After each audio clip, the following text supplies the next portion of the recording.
I wanted to, that kind of leads into our next point that we wanted to talk about, how, celebrating Halloween is conforming to culture. And, I wanted to like address this argument, there are Christians that try and defend Halloween saying, well, there's nothing really about Halloween in the Bible. The Bible doesn't say, not to go get candy and go trick or treating or carve pumpkins.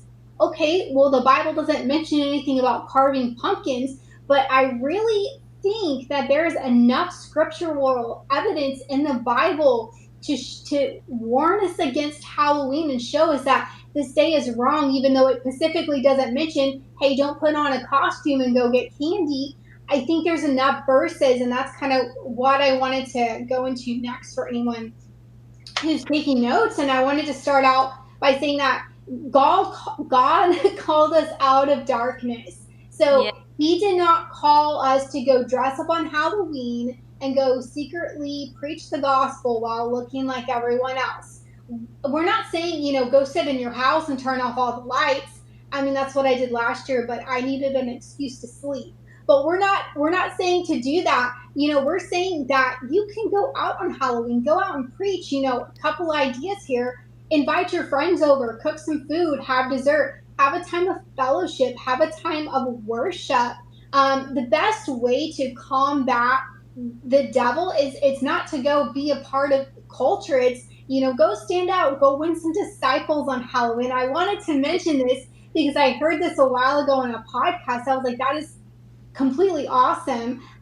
This man mentioned, how about instead of putting on Halloween costumes to go secretly blend in with everyone else and share the love of Jesus, why don't you go stand out on your driveway, give away free Bibles, and whenever anyone comes up to you, say, hey, I'm sorry I don't have any candy, but I can pray for you for free. Do you have any pain in your body? Is there any emotional things? Is there anything I can pray for you about that you need healing over? And many people are not going to do that. But if you're bound and determined to say, well, the only way I can preach the gospel is to put on Halloween costumes, and go out with my friends. Well, if you really want to preach the gospel, go stand in your driveway, go be a little bit radical, and watch how God will move. Like, seriously, if you're Amen to that. yeah, if you're willing to step out, because the Bible says, in our weakness he is strong. And the more I meditated on that verse and read that verse,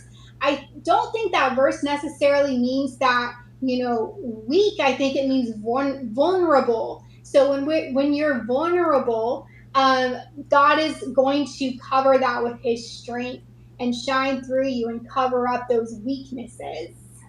I love what you recommended for people to do on Halloween. That is so awesome.